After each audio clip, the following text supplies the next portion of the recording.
உணவு செரிமானம் இல்லாத நிலை தான் தொப்பை அப்படிங்கிறது 6. இதுதான் இந்த தொப்பை அல்லது அடிவயிறு அல்லது குடல், இதுதான் ஆரோக்கியமும் அங்கே தான், நோயினுடைய ஆரம்பமும் அங்கே தான். வயிறு கெட்டு போனால் நோய். அப்போது உணவை மருந்து மாதிரி உட்கொள்ளணும், உணவே மருந்தாக மாற்றணும். நம்ம சாப்பிட்ற உணவுகளை தேர்ந்தெடுத்து சாப்பிடணும்.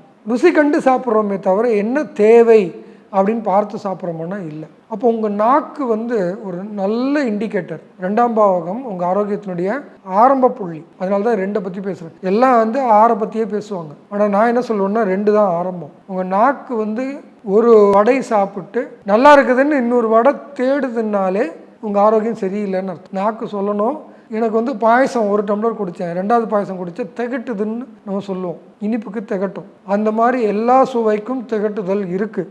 ஆனால் நாக்கு சொல்லணும்.